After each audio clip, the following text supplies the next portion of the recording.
اور آج یہ لیلۃ القدر ہے۔ اللہ کریم آج اپنے بندوں کے لیے اپنی شان غفاری سے بے پناہ بخشش کا اعلان فرماتا ہے۔ کاش ان بخشے ہوئے لوگوں میں ہمارا بھی نام شامل ہو جائے۔ میرے عزیزوں، لیلۃ القدر کو لوگوں نے یہ سمجھا ہو کہ یہ شاپنگ کی رات ہوتی ہے یا عید کی تیاریوں کی رات ہوتی ہے۔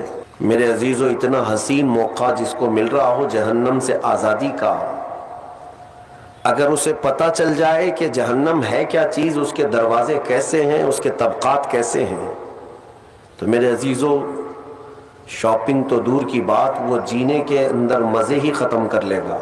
آپ شکر بجا لائیں اللہ رب العزت کا کہ آج کی اس رات مولا تو نے ہمیں بے حیائی اور خرافات سے بچا کر اپنے اور اپنے محبوب کے ذکر جمیل میں لگایا۔ حدیث پاک میں میرے آقا صلی اللہ علیہ وسلم فرماتے ہیں، جب رب تبارک و تعالی کسی بندے کے ساتھ بھلائی کا ارادہ فرماتا ہے تو اسے دین کی طرف دعوت دیتا ہے۔ عزیزان گرامی، آج توبہ کی بھی رات ہے، یہ توبہ کی رات ہے۔ بعض صوفیہ اکرام اس کو توبہ کی رات سے بھی منسوب کرتے ہیں کہ اس سے بہتر موقع کب ملے گا آپ کو کہ خود رحمان یہ فرما رہا ہے کہ کوئی ہے مجھ سے بخشش طلب کرے میں اسے معاف کر دوں۔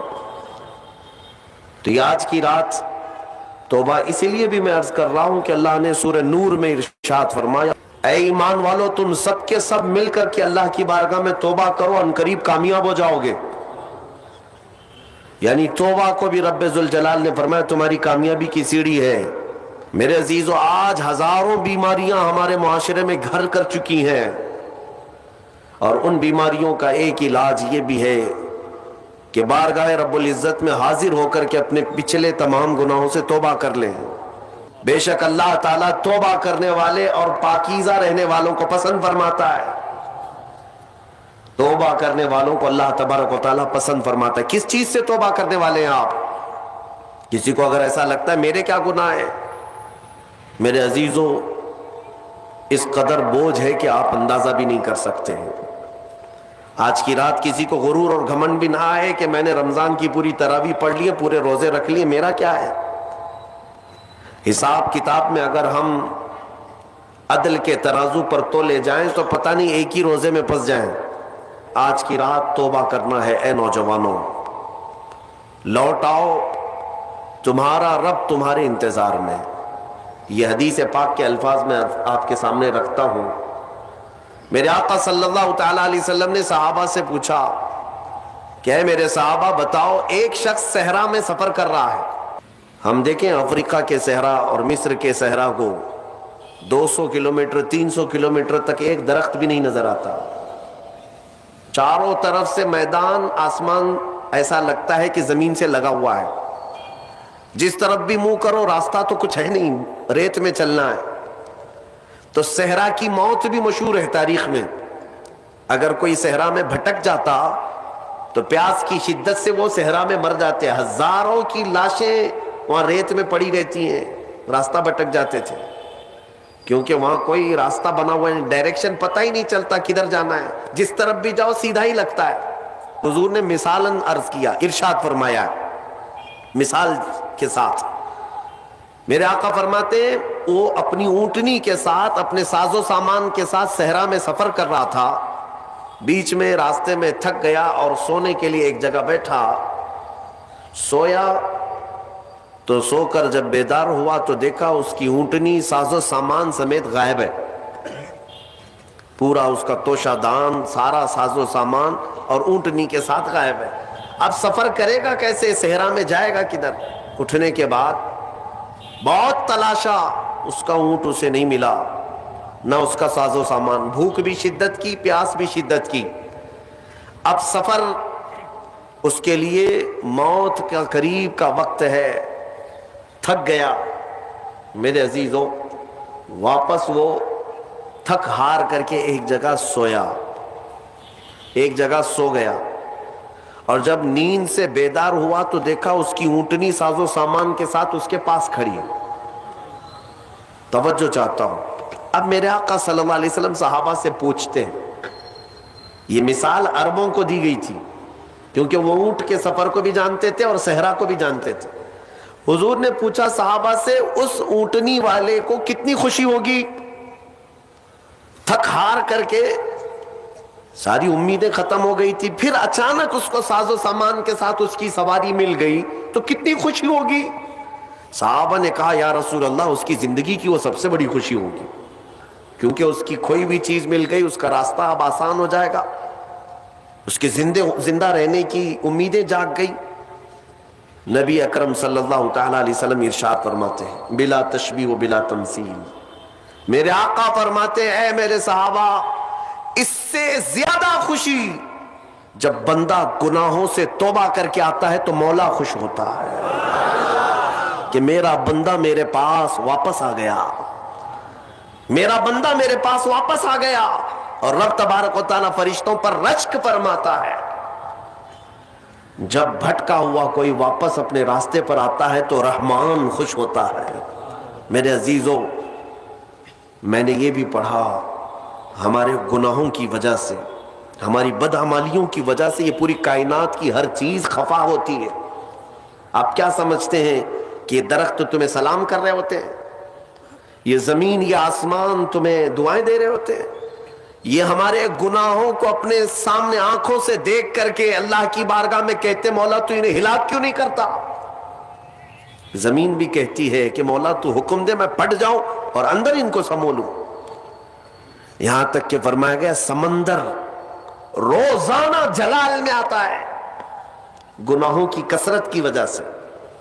یہ جو عیاشیاں زمین پر کرتے ہیں بندے، اللہ کی زمین ہے، سلطنت اس کی ہے، حکومت اسی کی ہے، کھاتے اسی کا ہو، پیتے اسی کا ہو، اور نافرمانی اسی کی زمین پر، تو سمندر روزانہ 2 مرتبہ جلال میں آتا ہے، غصے میں آتا ہے، اور باہر نکل کر کے آتا ہے اور کہتا ہے مولا تو مجھے حکم دے دے، اجازت دے دے، میں ایسی تباہی لاؤں گا کہ ان کے گھروں کے چھتیں اکھڑ جائیں اور ان کا نشان ختم ہو جائے.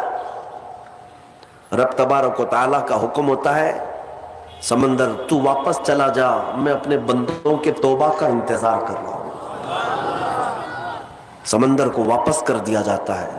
آپ دیکھیں پانی ابال کھاتا ہے، موجیں تھپیڑے مارتے ہوئے کنارے تک آتی ہیں اور پھر چلی جاتی ہیں، پھر چلی جاتی ہیں.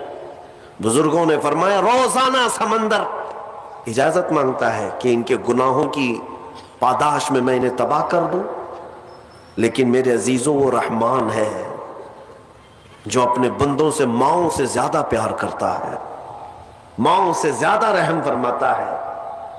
میں نے ایک روایت پڑھی تھی، حضرت ایوب علیہ الصلوۃ والتسلیم اللہ رب العزت کی بارگاہ میں عرض کرتے ہیں کہ مولا یہ جب بہت زیادہ گناہ کرتے ہیں تو ان سب کو ہلاک کیوں نہیں کرتا؟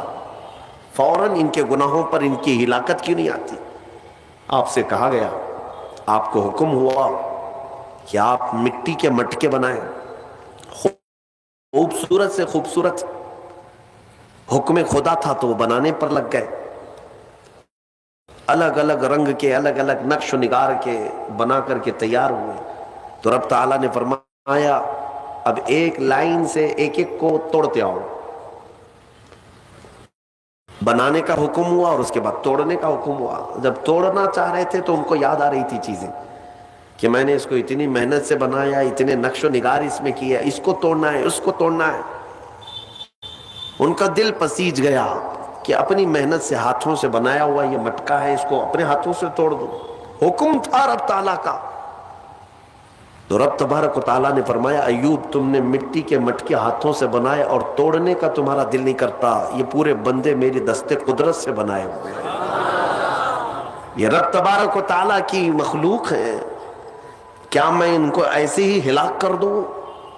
میرے عزیزو جلدی عذاب نہیں آتا. چوریاں بھی عروج پر ہوتی ہیں، زنا بھی عروج پر ہوتے ہیں، ڈکیت بھی ہوتے رہتے ہیں، لیکن پھر بھی مولا کریم مہلت پر مہلت دیتا ہے، مہلت پر مہلت. جلد کسی کے گناہوں کو آشکار بھی نہیں کیا جاتا.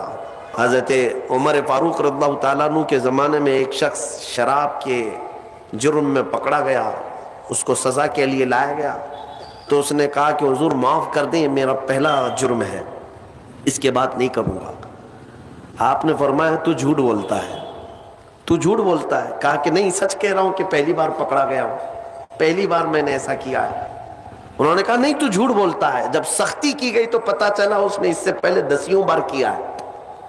لوگوں نے پوچھا آپ اتنا یقین کے ساتھ کیسے کہہ رہے؟ امیر المومنین نے فرمایا مجھے میرے رب کی ذات پر یقین ہے, وہ پہلے گناہ پر جلدی پکڑ نہیں کرتا, چھپاتا ہے. مولانا روم رحمت اللہ تعالی علیہ فرماتے ہیں مثنوی میں, مدینے میں ایک سارنگی رہتا تھا, سارنگی بانسری بجانے والا, اسی سے اس کی کمائی چلتی تھی. بجاتا تھا, سریلی آواز, سریلی اس سے میوزک نکلتی تھی, لوگ سنتے تھے. وقت گزرتا گیا, اسی کی کمائی میں چلتے رہے. لیکن ایک بات یاد رکھنا ہے نوجوانوں, وقت سب کے ساتھ ہمیشہ ویسا نہیں رہتا. آج جو نوجوان ہیں کل بوڑھے ہو جائیں گے. وہ سارنگی جو زندگی بھر بانسری بجا بجا کر کے پیسہ کماتا تھا, 80 سال کا ہو گیا, سانس پھولنے لگی. اب جب سانس پھولنے لگی تو بانسری بجتی نہیں, لے ٹوٹ جاتی ہے. لوگ نہیں سنتے تھے, کہتے تھے بڑھاپے میں اس کی بانسری بجتی ہی نہیں, کیا بات اس کی باجے کو سنے. لوگ چھوڑ چھوڑ کر کے جانے لگے.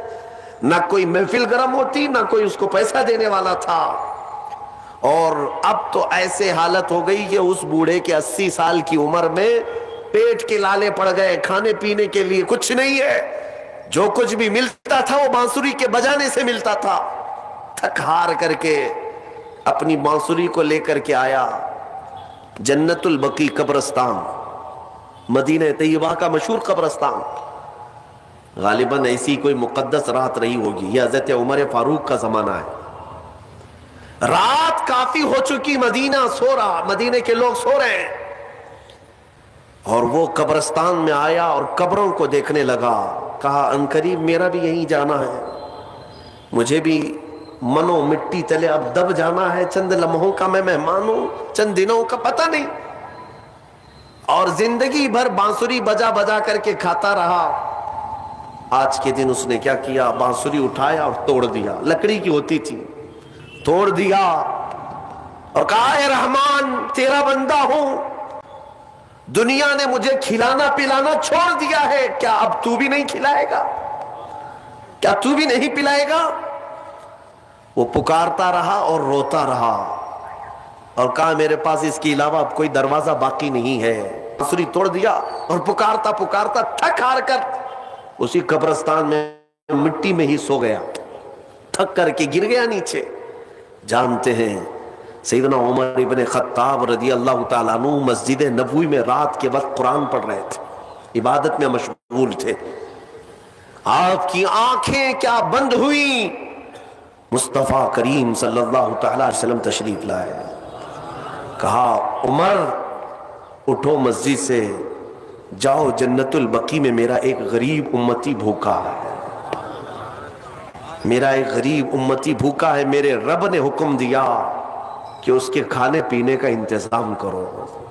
اللہ اکبر. حضرت عمر بیدار ہوئے کہ رسول پاک صلی اللہ علیہ وسلم حکم فرمائے اور رحمان کا حکم آیا کہ کوئی کھانے کے لیے مجبور ہے. تو حضرت عمر کہتے ہیں کہ ضرور کوئی مقدس مہمان ہے میرے مصطفیٰ کا, کوئی مقدس مہمان ہے, کوئی بڑا نیکوکار آدمی ہے جس کے لیے مولا نے حکم فرمایا. اپنے گھر سے توشہ بنوایا اور اچھی غذا بنوائی اور لے کر کے خود اپنے ہاتھ سے جنت البقیع آئے اس مہمان کو ڈھونڈنے کے لیے. کون مقدس مہمان ہے؟ پورے قبرستان میں کوئی نظر نہیں آیا اور اس مٹی پر یہی بوڑھا کمزور اپنی بانسری توڑے ہوئے گرا ہوا نظر آیا. آپ گئے, اس کو جگایا, پوچھا کون ہو؟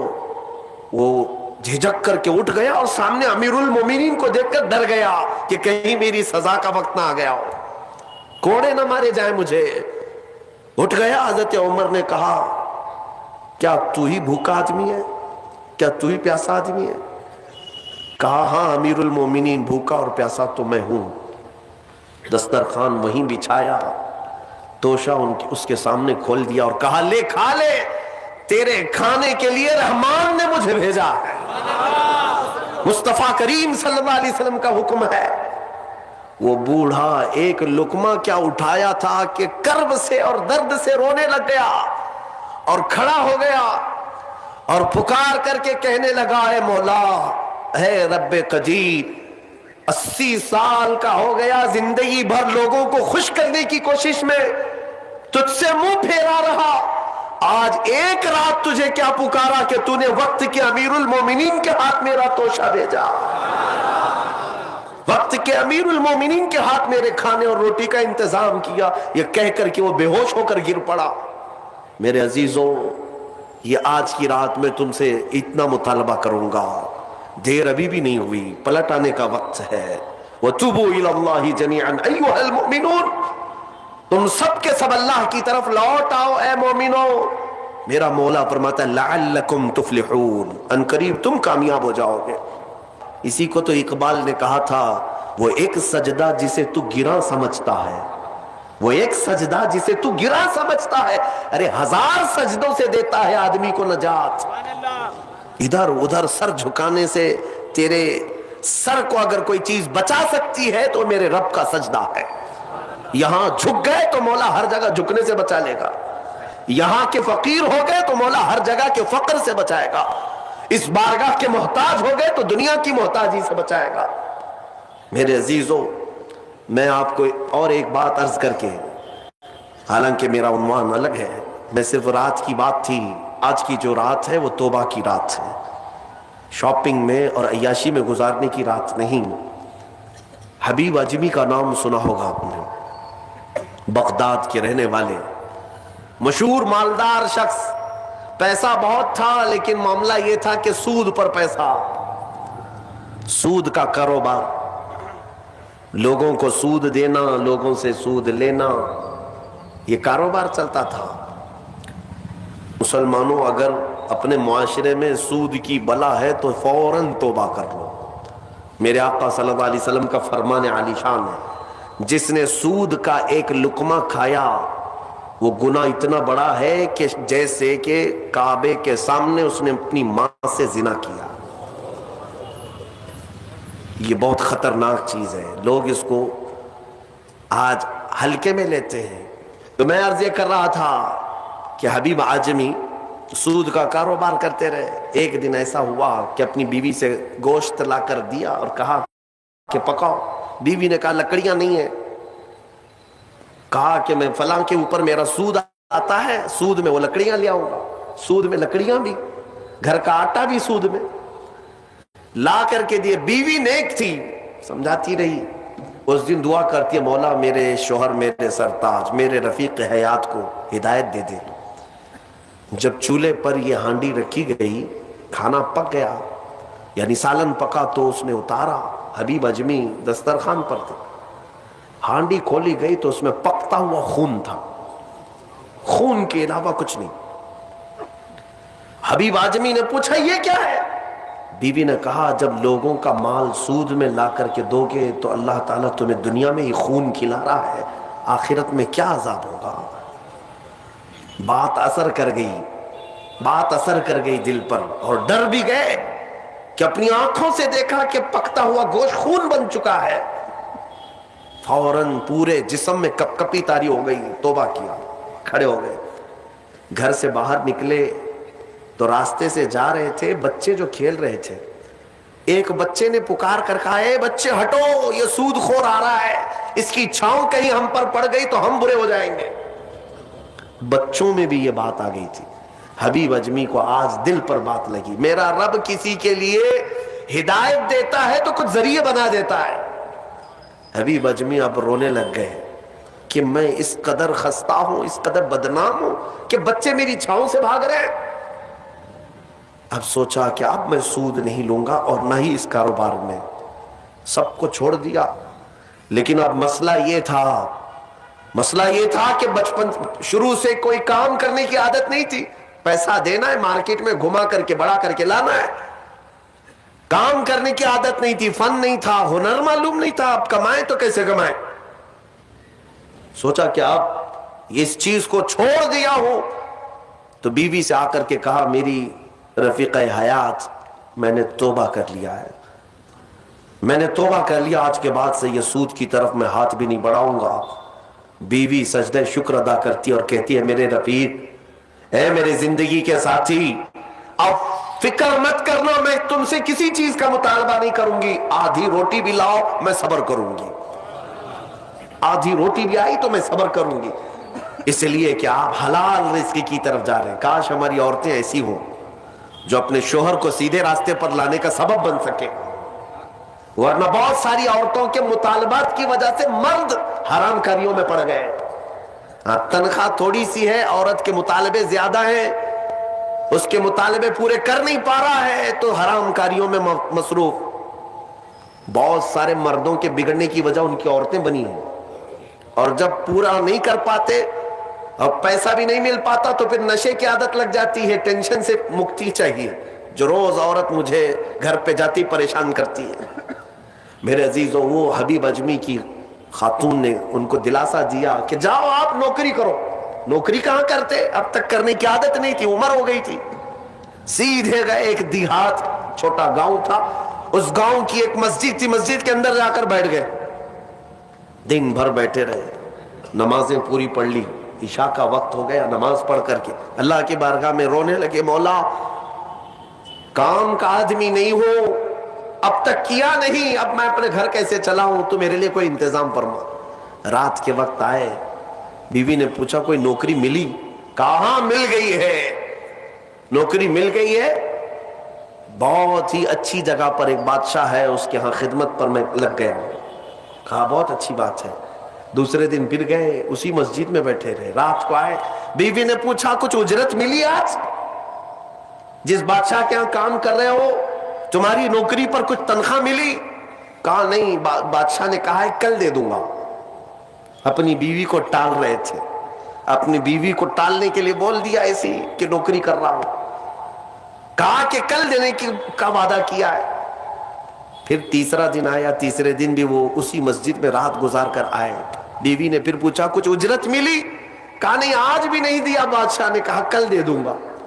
چوتھا دن آیا، چوتھا دن بھی مسجد میں گزار کر آئے، حالانکہ بیوی نے صبر کا دامن ایسا پکڑی رہی، اور کہنے لگی مجھے کوئی جلد بازی نہیں ہے، جب آئے گا تب کھائیں گے۔ 4 دن ہو گئے، آج پھر رات کو بیوی نے پوچھا کچھ تنخواہ ملی، گھر کیسے چلے گا، 4 دن سے چولہا نہیں جلا گھر پہ۔ کہا آج بھی بادشاہ نے نہیں دیا، کہا کل دوں گا، روز کل روز کل۔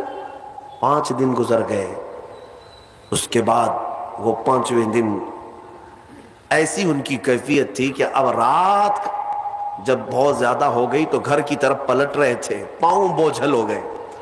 پھر بیوی پوچھے گی آج تنخواہ ملی؟ روز جھوٹ بول رہا ہوں، روز جھوٹ بول رہا ہوں، مجھے کون تنخواہ دے گا؟ آج کیا بولوں اپنی بیوی کو، اپنی شریک حیات کو؟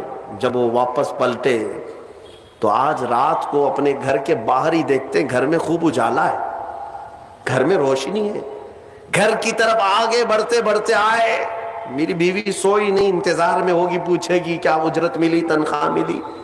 لیکن جیسے ہی گھر کے اندر گئے، بڑا سا دسترخوان بچھا ہے، ہر قسم کے کھانے لگے ہوئے، کھانے لگے ہوئے ہیں۔ حیرت میں آگے، 5 دن کے کمانے کا کوئی ذریعہ نہیں، میری بیوی کے پاس بھی اتنا مال نہیں، یہ کہاں سے آیا دسترخوان؟ بیوی کو جلال میں پوچھنے لگے یہ دسترخوان کہاں سے آیا، یہ کھانا کیسے آیا؟ بیوی کہتی ہے کیا مذاق کرتے ہیں آپ، کیا مذاق کرتے ہیں آپ جس بادشاہ کے ہاں کام کرتے ہیں وہاں کا ایک سپاہی آیا تھا، وہی دسترخوان لے کر آیا اور سارا کھانا اسی نے دیا ہے، اور یہ مجھے کہہ کر گیا ہے اے خاتون تیرا شوہر رات میں آئے تو اسے کہہ دینا یہ تو 5 دن کی اجرت ہے، اور محنت کرے گا اور اجرت دی جائے گی۔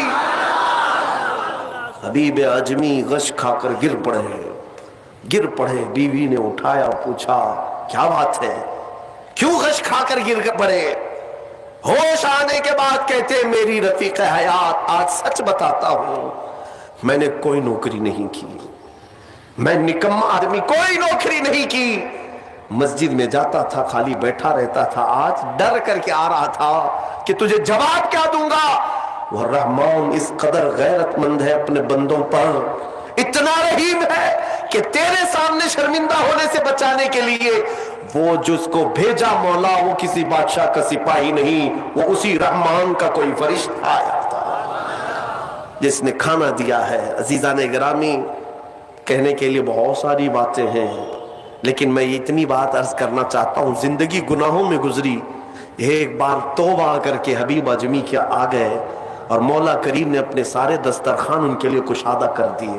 اس کے بعد جانتے ہیں حبیب اعجمی اسی دسترخوان سے اٹھ کر کے جو چلے گئے، ایسی عبادات، ایسے مجاہدات کیے، اللہ اکبر، اس مقام عظما پر فائز ہو گئے تھے کہ جس مقام کی غوث اعظم عبد القادر جیلانی بھی تعظیم کیا کرتے تھے رضی اللہ تعالیٰ عنہ۔ میرے عزیز و حبیب اعجمی اللہ کی بارگاہ میں وہ مقبول تھے کہ حضرت فضیل بن عیاض ایک دن ان کے پیچھے مغرب کی نماز پڑھنے کے لیے آئے۔ حضرت حبیب اعجمی کی زبان میں تھوڑی لکنت تھی، تو قرات میں ان کی لکنت سمجھ میں آ رہی تھی، تو فضیل بن عیاض پیچھے سے نماز توڑ کے چلے گئے، اس کے پیچھے میں کیسے نماز پڑھوں؟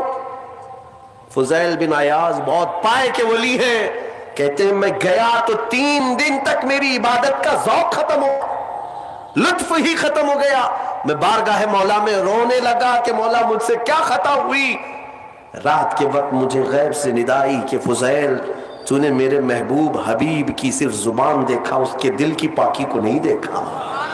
وہ اللہ کی بارگاہ کا مقبول ہے، جب چھوڑ دیتا ہے پچھلی چیزیں وہ رحمان اتنا محبوب بناتا ہے، اتنا محبوب۔ میں نے ابھی ایک چیز پڑھی تھی، بغداد میں ایک شخص تھا، بڑے پیسے والا تھا، اور ہر گناہ عادت تھی اس کی۔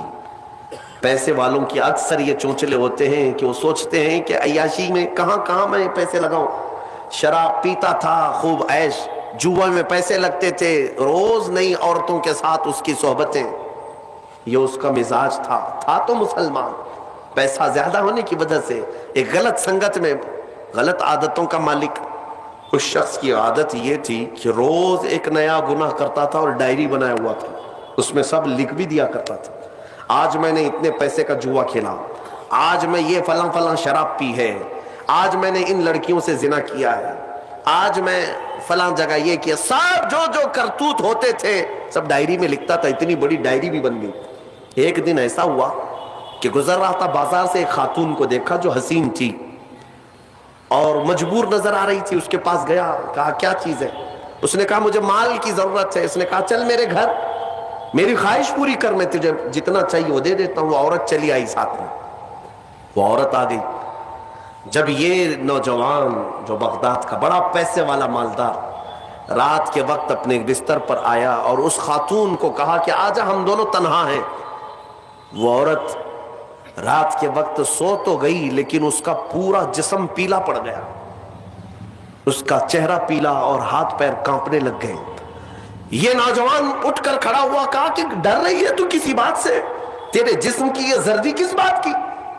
وہ خاتون کہتی ہے نہیں کوئی بات نہیں۔ پھر اس نے کہا ڈر مت، اس محل میں کوئی نہیں آئے گا میری اجازت کے بغیر، یہ سب پوری میری پراپرٹی ہے، یہ میری شہنشاہیت ہے یہاں پر۔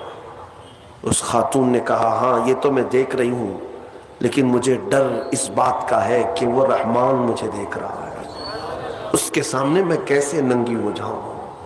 میں نے آج تک یہ گناہ نہیں کیے، میں پیشہ ور عورت نہیں ہوں۔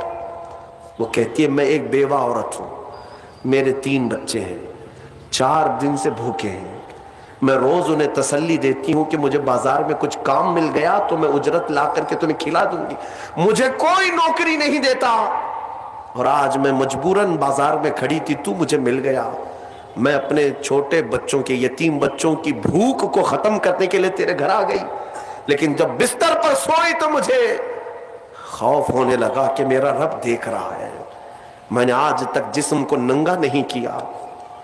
وہ ڈری ہوئی عورت تھی، پاکیزہ عورت تھی، جب اس کی زبان سے یہ جملے نکلے تو یہ جو نوجوان تھا جو گنہگار تھا وہ کھڑا ہو گیا، کہا اے خاتون اٹھ جا، بستر سے اٹھ جا، اور اس کے بعد کہتا ہے دیکھ میں تجھے بتاؤں میرے پاس کیا کیا ہے۔ اس زمانے کی جو سواریاں تھیں، گھڑیاں تھیں، سب میرے پاس، بڑا بنگلہ، بڑی جائیدادیں، ہر طرح کے کھانے، سونے چاندی زیورات سب میرے پاس. مولا نے مجھے بہت کچھ دیا، لیکن آج تو نے مجھے دل دیا، آج تو نے میرے دل کو جھنجھوڑا. میرے پاس اتنی نعمتیں ہونے کے باوجود میں اب تک ڈرا نہیں اللہ سے، اور تیرے گھر میں کھانے کو ایک لقمہ بھی نہیں، پھر بھی تو اللہ سے ڈر رہی ہے. مجبور ہونے کے باوجود تو ڈر رہی ہے اللہ سے. اس خاتون نے کہا کہ اے نوجوان، مجبور ہو، امیر ہو یا غریب ہو، سب کا بادشاہ وہی ہے، حساب سب سے برابر لے گا. اس خاتون کو بہت سارے پیسے دے کر کے اس نوجوان نے رخصت کیا اور کہا جا تیرے بچوں کو کھلا، آج کے بعد کبھی بازار میں بھیک مت مانگنا، اور میں سمجھتا ہوں میرے گناہوں کا کفارہ ہے کہ میں تیری مدد کر دیا، تو باہر نہ آ. اور اس خاتون کو بھیج دیا. آج اس کو احساس ہوا اب تک کیسی زندگی گزارتا رہا. رات کو مصلی بچھایا اور اللہ کی بارگاہ میں کھڑے ہو کر کہنے لگا مولا بہت گناہ کر چکا ہوں، بہت گناہ کر چکا ہوں، پورا جسم داغدار ہے، کیا مجھ جیسا آدمی بخشے جانے کے قابل ہے؟ کیا مجھ جیسا آدمی معاف کیے جانے کے قابل ہے؟ رویا جا رہا تھا اور اس کے بعد وہ سر اٹھا کر کہتا ہے اے رب میں نے اتنے گناہ کیے کہ لکھتے لکھتے میری ڈائری بھر گئی ہے، بک بھر گئی ہے.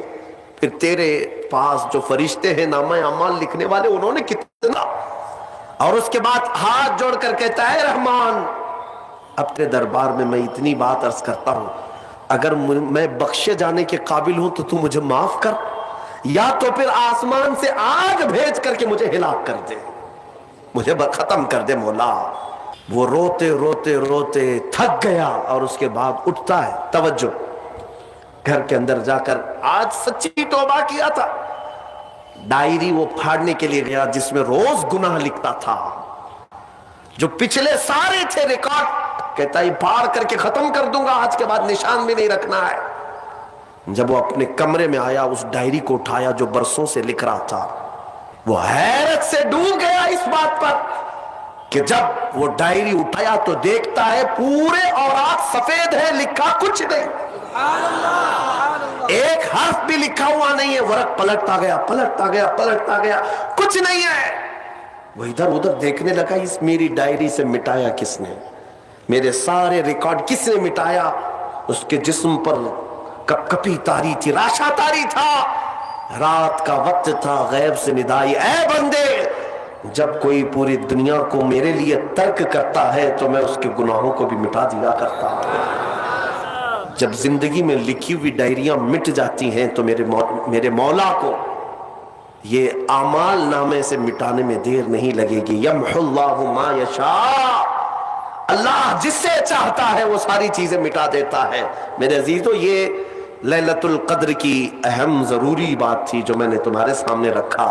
آج توبہ کی رات ہے، توبہ کی رات ہے. پلٹ آؤ. تم تو رمضان میں باہر گھوم رہے ہو، رمضان کی رونقیں دیکھ رہے ہو، رمضان کی بہاریں دیکھ رہے ہو.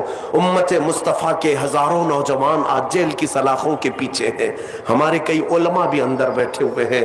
کبھی کبھار ان کی یاد آتی ہے تو ہمارے لقمے کڑوے لگنے لگتے ہیں، پھیکا لگتا ہے کھانا کہ ہمارے بھائی بے قصور جیلوں میں بند ہیں. یہ کس لیے کہ ظالم آج ننگا ناچ ناچ رہا ہے. اے نوجوانوں، آفتیں اس قدر ہمارے سروں پر آ چکی ہیں کہ اب ہمارا کیا محفوظ رہا اس ملک میں.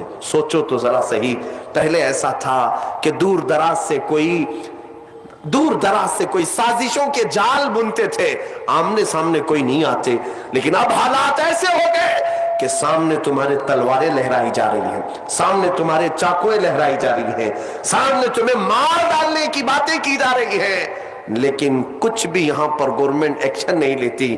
ایسا لگتا ہے کہ آج مسلمانوں کی ویلیو اس ملک میں چونٹی اور مچھروں سے بھی کم کر دی گئی ہے کہ کوئی مار دے تو کوئی پوچھنے والا بھی نہ ہو. یہ سب کیا ہمارے اوپر آفتیں آج نہیں ہیں؟ یہ ساری مصیبتیں آج نہیں ہیں؟ میں کبھی کبھار سوچتا ہوں کن کن مسائل پر آج میں گفتگو کروں، کن کن مسائل پر علماء سے بحث کریں، میٹنگ کس بات پر لی جائے، کانفرنس کس بات پر لی جائے. ہم سوچتے ہیں کہ ہمارے بچوں کے معاملات آج خطرناک ہو چکے، جوانوں کی حفاظت پر بات کی جائے، جوانوں کو بیدار کیا جائے، ان کی غیرت کو بیدار کیا جائے، لیکن پھر پتہ چلتا ہے کہ ہماری بچیوں کے حجاب بھی خطرے میں ہیں۔ اب ہم بچیوں کے حجاب پر آتے ہیں کہ سوچتے ہیں ہماری بہنیں، ہماری مائیں، ہماری بیٹیاں، آج ان کی عزت اور عفت خطرے میں ہے، ہم ان کی بات کرنے ہی لگتے ہیں کہ اللہ رب العزت کی طرف پکارنے والی اذانیں بھی خطرے میں لگتی ہیں۔ اذانوں کے بھی ہزاروں دشمن ہیں، ایک نہیں ہزاروں۔ اذان کو تنقید کا نشانہ، اذانوں کے بارے میں بات کی جائے، مدارس اسلامیہ خطرے میں ہے، مدارس پر بات کی جائے، ان مولویوں کی داڑیاں ٹوپیاں خطرے میں ہیں۔ اگر ان کی بات کی جائے، کن کن مسائل پر میں آج بات کروں اے جوانوں، یہ سب باتیں کی جائیں ایک طرف، لیکن تم کیا نہیں دیکھتے روز صبح اٹھتے ہیں میرے مصطفیٰ کو اس ملک سے ایک نئی گالی دی جاتی ہے، میرے مصطفیٰ کو اہانت کا نشانہ بنایا جاتا ہے، میرے آقا صلی اللہ تعالیٰ علیہ وسلم کو گندی گالیاں دی جاتی ہیں۔ ہم کروڑوں کی تعداد میں آج آزمائش کے شکار ہیں، آج ہم ایسی آزمائش میں مبتلا ہیں، لیکن مجھے درد اس بات کا ہوتا ہے کہ پھر جس کے گھر پر اتنی مصیبتیں اتری ہو، اس گھر کا بچہ رات بھر پب جی کھیلنے میں مصروف ہے، اس گھر کا بچہ جس کی ماں کی عزتیں بازار میں لوٹی جا رہی ہے، یہ نوجوان آج نکڑ پر بیٹھ کر کے عیاشی میں مصروف ہے، اور تمہارے گھروں سے دھواں اٹھ رہا ہے، اور تم کہہ رہے ہو ابھی ساون کا بادل آیا ہے۔ تم سمجھ رہے ہو کہ ساون ہے؟ ہمارے گھر آج پھونک دیے جانے والے ہیں، بچوں کی زندگیاں خطرے میں، بچیوں کا حجاب خطرے میں، ہماری ماؤں کی چادریں خطرے میں، ہماری مسجدوں سے برسوں سے گونجنے والی اذانیں آج خطرے میں۔ بلکہ کبھی کبھار ہم راستے سے گزرتے ہیں، میں حسرت سے ان میناروں کو دیکھتا ہوں جو مسجدوں کے ہیں، وہ مینار پکار رہے ہیں اے جوان آجا، اگر تو آج نہیں آیا تو کل انہیں بھی گرا دیا جائے گا، انہیں بھی زمین بوس کر دیا جائے گا۔ کیا تم نہیں دیکھتے ان اونچے اونچے میناروں پر جو عظمت اسلام بلند کر رہے ہیں، یہ مسجدوں کے مینارے شو کے لیے نہیں لگائے جاتے، اسلام کی شان و شوکت بلند کر رہے ہوتے ہیں، لیکن ان میناروں پر آج جس طرح کے بھگوے جھنڈے لہرا کر تمہاری غیرت کو جھنجھوڑا جا رہا ہے۔ اے نوجوانوں، کیا یہ سونے کا وقت ہے؟ کیا یہ عیاشی کا وقت ہے؟ کیا یہ عورتوں کے حسن میں دامے فریب میں پھنسنے کا وقت ہے؟ کیا یہ پورے موبائل انٹرنیٹ پر اپنی جوانی کو برباد کرنے کا وقت ہے؟ نہیں ہے نوجوانوں، تمہیں جواب دینا ہوگا۔ میرے مصطفیٰ کریم کی غیرت مند امت ہو تم، کل قیامت کے دن اگر تم سے پکڑ کر وہ بچیاں پوچھے کہ ہمارے حجاب چھینے جا رہے تھے، ہمارے دوپٹے خطرے میں تھے، اے جوان تجھے اللہ نے طاقت دی تھی، تجھے جوانی دی تھی، کیا تو اپنی بہن کی عزت کے لیے آواز تک نہیں اٹھا سکتا تھا؟ اس وقت تمہارے پاس جواب کیا ہوگا؟ اے غیرت مند جوانوں، اٹھو نہیں تیرا نشیمن قصر سلطانی کے گنبد پر، تو شاہین ہے بسیرا کر پہاڑوں کی چٹانوں میں۔ اقبال نے بہت پہلے کہا تھا، نہ سنبھلو گے تو مٹ جاؤ گے اے ہندی مسلمانوں، تمہاری داستان تک نہ ہوگی داستانوں میں۔ آج پلٹ آنے کا دن ہے، آج واپس آنے کا دن ہے۔ آؤ اللہ رب العزت کی بارگاہ میں اپنے نبی کو گواہ بنا کر کے کہو، بہت جی لیا ان عیاشیوں میں، بہت جی لیا ان رنگینوں میں، بہت جی لیا ان رانائیوں میں، اب وقت ہے میرے مصطفیٰ کے رخ جمال جہاں آرا کو دیکھنے کا وقت ہے۔ اے جوانوں آؤ، پلٹ آؤ، ابھی بھی وقت تمہارے پاس ہے۔ دو چند باتیں عرض کر کے اپنی گفتگو کو تمہارے پاس لاتا ہوں۔ تم آج بجلیاں گرے، ابر چھا جائے، آسمان سے طوفان برس پڑے، تب بھی تمہارے کان نہیں اٹھتے۔ صحابہ کا حال تو ایسا تھا، صحابہ کا حال، حضرت سعد بن معاذ، حضرت سعد بن معاذ مدینے کے صحابی ہیں، بہت پہلے ایمان لائے تھے، ابھی حضور ہجرت بھی نہیں کیے تھے، مدینے سے مکہ آ کر میرے آقا کے ہاتھ پر ہاتھ دے کر بیعت بھی کیے تھے اور ایمان بھی لائے تھے، مدینے چلے گئے واپس، لوگوں میں ایمان کی دولت بانٹ رہے تھے، اسلام پھیلا رہے تھے، لیکن وہ وقت بھی آیا جب مکہ کے ظالموں نے میرے آقا صلی اللہ علیہ وسلم کا سوشل بائیکاٹ کیا تھا، ایسا بائیکاٹ کیا تھا کہ حضور پاک کے پورے خاندان کو شعب ابی طالب، ایک گھاٹی ہے پہاڑیوں کے بیچ میں رہنا پڑا۔ کتنے دن؟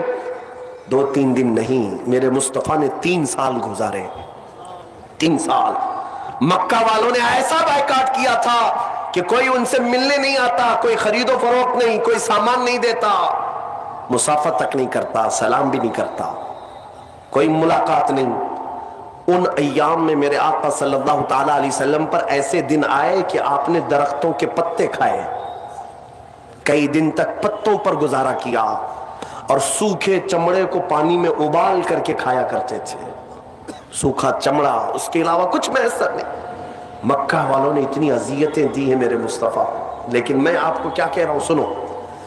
وہ رحمت للعالمین تھے, ہر چیز کے تحمل رکھتے تھے. سعد بن معاذ کی بات میں کر رہا ہوں, مدینے میں رہتے تھے. مدینہ خوشحال تھا, کھجوروں کے باغات کے جھنڈ ہیں, وہاں کبھی بھوک اور پیاس نہیں آتی. مدینے میں خوشحال تھے. سعد بن معاذ اچانک مدینے میں رہ کر کے چمڑے لائے اور ابال کر کھانے لگے. جن کے گھر میں خوب دولت کا ذخیرہ ہے وہ چمڑے کھانے لگے, اور کھجوروں کی بجائے پتے توڑ کر کھانے لگے اور روتے رہتے تھے. مدینے والے آ کر پوچھتے, سعد یہ تمہارا کیا حال ہے, چمڑے کھا رہے ہو؟ کہتے کہ میری غیرت گوارا نہیں کرتی کہ میرے مصطفیٰ مکہ میں پتے کھا رہے ہوں اور میں کھجورے کھاؤں. میں مدینے میں رہ کر کے نرم غذائیں کھاؤں. سنا ہے مکہ والوں نے میرے آقا کا بائیکاٹ کیا ہے اور کھانا تک پہنچنے نہیں دیتے. اس لیے جب تک میرے مصطفیٰ کریم صلی اللہ علیہ وسلم ان پتوں پر گزارا فرما رہے ہیں, میں بھی کوئی نرم غذا نہیں کھاؤں گا. وہ 400 کلومیٹر دور رہ کر کے بھی نبی آخر الزمان صلی اللہ علیہ وسلم کی محبت میں دنیا کی لذتیں چھوڑ دی. میں تم سے پوچھنا چاہتا ہوں اے نوجوانوں, آج میرے مصطفیٰ کریم صلی اللہ علیہ وسلم کو اتنی اذیت دی جا رہی ہے, کیا تم نے اپنی عیش میں کبھی کوئی کمی کی؟ کیا اپنی زندگی کے شب و روز کو بدلا؟ وہ مصطفیٰ کریم صلی اللہ تعالی علیہ وسلم کو جس طرح سے آج پوری دنیا ٹارگٹ بنا رہی ہے, نشانہ بنا رہی ہے, کبھی کبھار مجھے اس قدر کوفت ہوتی ہے دل پر کہ میرے ماں باپ کو, ہمارے ماں باپ کو کسی نے اتنی گالیاں نہیں دیں, اور ہمارے کان ہیں کہ میرے مصطفیٰ کریم کے متعلق کیا کیا سن رہے ہیں. آج ہزاروں پوسٹیں کی جاتی ہیں. مجھے آج میں کھل کر کے کہتا ہوں, نہ یہ ڈپارٹمنٹ سے, نہ حکومت سے, نہ عہدیداروں سے کوئی امید نہیں. یہ کیا انصاف کریں گے؟ یہ سب اسی تھال کے چٹے بٹے ہیں, ان کی سب مرضی اور منشا سے ہوتا ہے. یہ میرے آقا کو پورا ملک جب نشانہ بناتا ہے, ان پاکھنڈیوں کو یہ کھلا چھوڑے رہتے ہیں, آزاد گھومتے رہتے ہیں. سب اسی تھال کے چٹے بٹے. میں ان سے کوئی ایک پیسے کی امید نہیں رکھ رہا ہوں. کون سی حکومتیں آج انصاف کر رہی, سب ایک طرفہ کیا جا رہا ہے. میرے عزیزوں, اس امت کو میں یہی کہنا چاہوں گا, اب تم لوگوں کے ان دیے ہوئے لالی پاپ کے انتظار میں مت رہو جو کھلونا دے کر تمہیں سلا دیا کرتے ہیں. سیاسی نیتا بڑے بڑے بھاشن کر کے تمہیں بزدل بنا کر چلے جاتے ہیں. کچھ نہیں ہونا ہے, سب ہو جائے گا. اب جو ہوگا وہ تمہارے بازوؤں کی قوت سے اللہ رب العزت کی مدد آئے گی. ہاں, گھر میں بیٹھ کر کے صرف دعا کرنے سے نہیں, تم اپنی زندگی میں تبدیلی لاؤ, چینج ہو جاؤ. میں کس بات کی طرف اشارہ کر رہا ہوں, توجہ سے سنو. جب تمہاری زندگی بدل جائے کہ میرا جینا مرنا سب نبی کے لیے ہے, پھر دیکھنا کہ میرا رب تبارک و تعالیٰ اپنے وعدے پر پکا ہے. قرآن میں کہتا ہے وَكَانَ حَقًّا عَلَيْنَا نَصْرُ الْمُؤْمِنِينَ, ہم نے اپنے اوپر لازم کر لیا ہے کہ مدد کریں گے تو ایمان والوں کی. اللہ رب العزت نبی کے غلاموں کی مدد اتارے گا. ہاں, ایک وقت وہ تھا کہ تم جس طرف سے گزرتے تھے شجر و حجر سلام کرتے. ہاں, تمہیں پتا ہے سمندر راستہ دے دیا کرتے.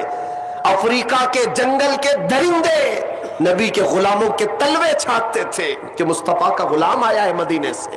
اور کہاں آج ہماری حالت یہ ہے, آج ہماری حالت یہ ہے کہ لوگوں کی ٹھوکروں پر تمہاری عبادت گاہیں آج خطرے میں. مینار, مسجد, منبر, محراب سب اب داؤ پر لگے ہیں. بلکہ آج میرا یہ جملہ سن کر کے جاؤ, یہ کہ بعد دیگرے ظلم بڑھتا جائے گا, ظلم بڑھتا جائے گا. کیوں؟ ان سب کے ذمہ دار کون لوگ ہیں؟ امام حسین کی ایک بات یاد آتی ہے, انہوں نے فرمایا تھا کہ ظالم وہی نہیں جو تلوار اٹھا کر گردن مارتا ہے, بلکہ ظالم وہ ہے جو ظلم کو دیکھ کر خاموش رہتا ہے. ظلم کو دیکھ کر خاموش. ہمارا کیا بگڑ رہا ہے؟ ہمارے ہاں تو سب سیف ہے, یہاں کچھ نہیں ہو رہا ہے. ارے وہ گجرات میں ہو رہا ہے, ارے وہ ایم پی میں ہو رہا ہے, ارے وہ یو پی میں ہو رہا ہے, ارے وہ کشمیر میں ہو رہا ہے. یاد رکھنا, پڑوس میں لگے ہوئے گھر کی آگ کی چنگاری جب اڑ کر آئے گی تمہارا گھر بھی جلائے گی, وہ آگ پھیلے گی. مومن جو زوال پذیر ہے آج, پیسے نہ ہونے کی وجہ سے نہیں, اقتدار نہ ہونے کی وجہ سے نہیں, ایجوکیشن نہ ہونے کی وجہ سے نہیں, تمہارا زوال کا سبب کچھ اور ہے. وہ کیا ہے؟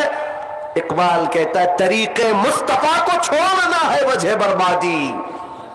اسی سے قوم دنیا میں ہوئی ہے بے اقتدار اپنی. اب علاج کیا ہے؟ علاج کیا ہے؟ اقبال کہتا ہے علاج صرف اتنا ہے, کی محمد سے وفا تو نے, کی محمد سے وفا تو نے, تو ہم تیرے ہیں, یہ جہاں چیز ہے کیا لوح و قلم تیرے ہیں.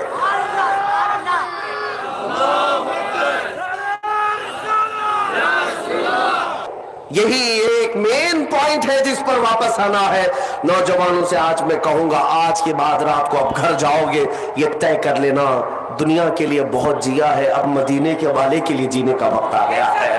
میں دوستوں کے لیے بہت چیزیں قربان کر چکا ہوں, اب گنبد خضرا کے لیے قربانی کا وقت آ چکا ہے. اس لیے کہ ہمارے ماضی میں ہمارے اسلاف یہی نعرہ لگاتے تھے, جو جان مانگو تو جان دے دے, جو مال مانگو تو مال دے دے, مگر یہ ہم سے کبھی نہ ہوگا نبی کا جاہو جلال دے دے. جب یہ جذبہ دوبارہ بیدار ہوگا, دوبارہ آئے گا کہ اب جیے گا نوجوان تو اپنے نبی کے لیے جیے گا. میرے مرشد گرامی حضور تاج الشریعہ بدر الطریقہ رحمت اللہ تعالی علیہ نے اپنے اخیر زمانے میں اس غیور امت کو بہترین میسج دیا تھا, بہترین میسج دیا تھا. اے جوان, کیا تو سمجھتا ہے تجھے جو جوانی ملی ہے بازاروں کے لیے یا ہماری لائف انجوائے کرنے کے لیے؟ نہیں نہیں, اس بریلی کے چمکتے ہوئے چراغ نے یہ کہا تھا زندگی یہ نہیں ہے کسی کی کسی کے لیے, زندگی ہے نبی کی نبی کے لیے. نہ سمجھ مرتے ہیں زندگی کے لیے, ارے جینا مرنا ہے سب کچھ نبی کے لیے. اور ان کے دادا مجدد وقت نے امام احمد رضا نے یہ کہا تھا دہن میں زبان تمہارے لیے, بدن میں ہے جان تمہارے لیے. یا رسول اللہ ہم آئے ہاں تمہارے لیے, اٹھے بھی وہاں تمہارے لیے. خلیل و نجی مسیح و صفی سبھی سے کہیں نہ بنی, یہ بے خبری کی خلق پھری کہاں سے کہاں تمہارے لیے. صبا وہ چلے کہ باغ پھلے, وہ پھول کھلے کہ دن ہو بھلے, لیوا کے تلے سنا میں کھلے, رضا کی زبان تمہارے لیے. زندگی گزارنے کا یہ طریقہ کر لو. اے نوجوانوں, تم ابھی دنیا میں جس طرح مست ہو, ایک وجہ یہ بھی ہے کہ تم نے آج تک وہ تڑپ نہیں پیدا کی جو بلال حبشی کی تڑپ تھی. آج تک وہ تڑپ تمہارے دل میں نہیں آئی. صدیق اکبر سے پوچھو آپ کی زندگی کا سب سے محبوب مشغلہ کیا ہے؟ دنیا میں اگر کوئی سب سے بہترین کام آپ کا ہے تو کیا ہے؟ نماز ہے, روزہ ہے, خیرات ہے, صدقہ ہے, غریبوں کی مدد کرنا, تیمارداری کرنا, بیماروں کی جنازہ اٹھانا, کیا ہے؟ صدیق اکبر کہتے ہیں میری زندگی کا سب سے بڑا مشغلہ, سب سے بڑی نیکی النظرۃ الی وجہ رسول اللہ. فرماتے ہیں رسول اللہ کے چہرے کو بار بار دیکھنا یہ میری زندگی کا مشغلہ. صحابہ کا یہ جذبہ بیدار کر لو, یہ آپ کے اندر تڑپ آ جائے اور عرض کرو مدینے والے کو یوں کہہ کر کہ میرے آقا آؤ کہ مدت ہوئی ہے, تیری راہ میں آنکھیاں بچھاتے بچھاتے بڑے دن ہو گئے ہیں, گھر کو سجاتے سجاتے. جس دن تمہاری آواز پہنچے گی مدینے انشاءاللہ, وہ دن دور نہیں کہ وہ آمنہ کا لال, کائنات کا سب سے حسین چہرہ تمہارے خوابوں میں ہوگا, تمہاری آنکھوں کے سامنے ہوگا. یہ جذبہ میں تمہارے اندر اس لیے ڈال کر کے جا رہا ہوں کہ آج شاید آنکھیں بہت تھکی ہوئی ہیں دنیا دیکھ دیکھ کر کے, ان بازاروں کی زینت کو دیکھ دیکھ کر کے بے غیرتی آ گئی, ایمان کی حلاوت میں کمی آ گئی, نظریں آج گناہ کر کر کر کے اس قدر عیاش اور بے حیا ہو گئی کہ اب خون دیکھ کر کے بھی بیدار نہیں ہوتی, اپنے بھائیوں کے گردنوں پر چلتی ہوئی چھری دیکھ کر کے بھی بیدار نہیں ہوتی, اپنی ماں اور بہنوں کو بازار میں اجڑتا ہوا دیکھ کر کے بھی بیدار نہیں ہوتی. ان آنکھوں کی خطا یہ ہے کہ ان آنکھوں کو ہم نے عیاش بنایا ہے, یا تو پھر پورنوگرافی کے ذریعے سے, یا تو پھر شیطانی رقص کو دیکھ کر کے, یا دنیا کی چکا چوند نے تمہیں بیزار کر رکھا ہے. آؤ ان آنکھوں کو آج کی رات یہ طے کر لو کہ میں اب دیکھنے کی طلب لے کر کے جاؤں گا گھر، اس لیے کہ میں نے سنا ہے میرے آقا میرے مصطفیٰ مدینے والے بڑے غیرت مند ہیں، حاتم طائی جتنی سخاوت نہیں کرتا میرے مصطفیٰ وہ ایک لمحے میں سخاوت کیا کرتے تھے۔ حضور پاک صلی اللہ علیہ وسلم کی عادت کریمہ یہ ہے کہ کبھی کسی نے مانگا ہو وہاں سے نہ کبھی نہیں آیا۔ واہ کیا جود و کرم ہے شہ بتا تیرا، نہیں سنتا ہی نہیں مانگنے والا تیرا۔ اے جوانوں کون دیتا ہے دینے کو منہ چاہیے، دینے والا ہے سچا ہمارا نبی۔ تو مانگنے میں دیر کس بات کی؟ آؤ اب مصطفیٰ کریم کے دربار میں یہ نہیں کہیں گے کہ میرے آقا اب ان حالات کو سدھار دو، ان حالات کو آپ سنوار دو، بلکہ اب یہ کہتے ہیں یا رسول اللہ ایک بار اپنا جلوہ دکھا دو، ایک بار اپنا جلوہ دکھا دو یا رسول اللہ، آنکھ عطا کیجئے اس میں ضیا دیجئے، جلوہ قریب آ گیا تم پہ کروڑوں درود، اس چہرے جمال جہاں کا نقش تمہارے سامنے دے کر جاتا ہوں، اس لیے کہ جس دیوانے اور جس عاشق کے دل میں یہ طرف ہو جائے کہ مجھے اب کائنات کا سب سے بڑا حسن دیکھنا ہے، قسم رب ذوالجلال کی دنیا کی کوئی حسینہ اسے اپنی طرف بلا نہ سکے گی، کوئی حسن اسے دھوکہ نہیں دے سکے گا۔ وہ حسن ہی کیسا تھا جس کے بارے میں صحابہ کہتے ہیں انجمن میں آئے تو ایسا لگتا حسین گلاب کھلا ہو، جب بات کرے تو ایسا لگے کہ دانتوں سے نکلنے والی روشنیوں سے رات میں اجالے پیدا ہو جائے، وہ حسین چہرہ ایسا کہ برے بالا امامہ گھنی زلفیں بل کھاتی ہوئی زلفیں اور رخ سے مسکرائے تو انار سے زیادہ سرخی اور لبوں پر گلاب سے زیادہ حسین پنکھڑیاں اور وہ لبھائے ناز جن سے جھڑتے ہیں ہزاروں موتیاں۔ میرے عزیزوں اس چہرے جمال جہاں آرا کا تصور میں دے جاتا ہوں، آج پلٹنے کی رات ہے، اس گنبد خضرا کی چھاؤں میں لے آتا ہوں جہاں دیکھنے کا تمہارے اندر یہ ایسا جذبہ پیدا ہو جائے۔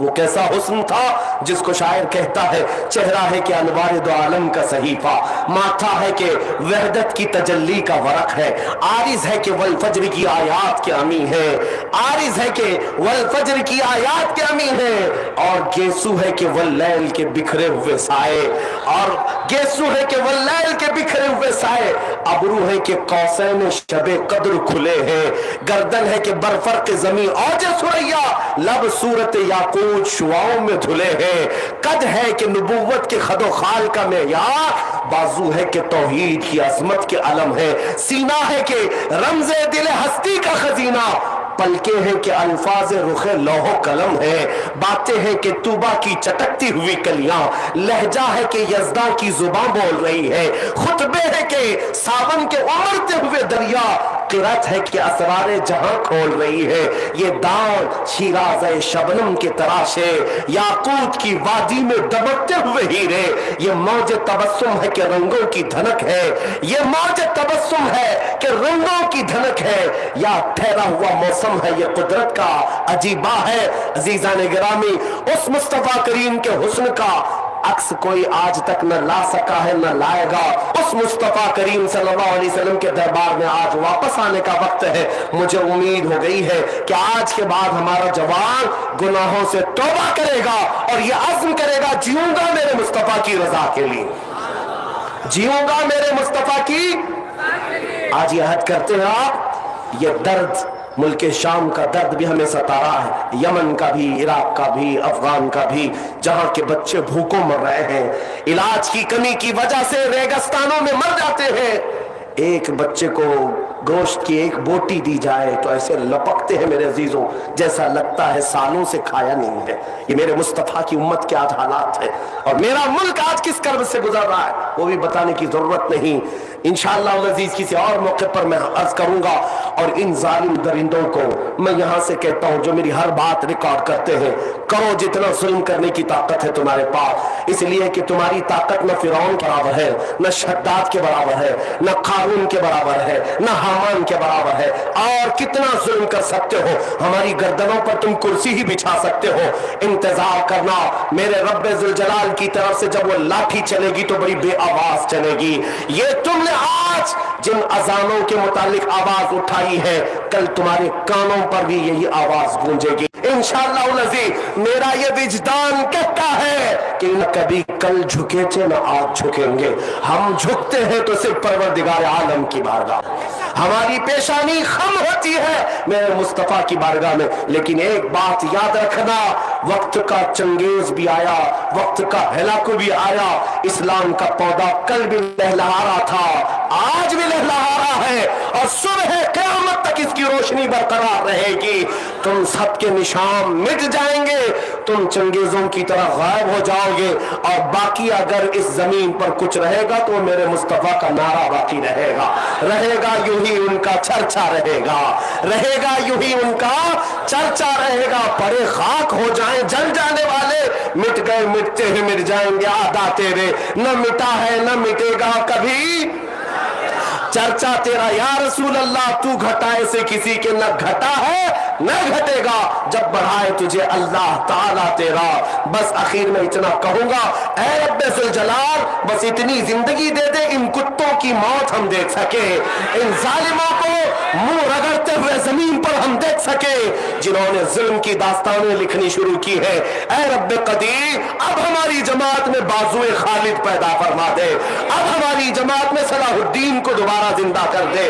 مولا کریم ہمیں شجاعت فاروقی عطا کر، اور مولا آج لیلۃ القدر میں تجھ سے بھیک مانگتا ہوں کسی ماں کی گود میں حیدر کرار کا نائب پیدا فرما دے. اے رب ذوالجلال تیرے حبیب پاک کی امت کو اس قسم پرسیب سے آزاد کرائے، اور اس کی قیادت میں مولا ہم پرچم اسلام لہرائے، اور پھر اپنا تان کر اس زمین پر پکارے تو یہ پکارے لبیک یا رسول اللہ، لبیک یا رسول اللہ، لبیک یا رسول اللہ.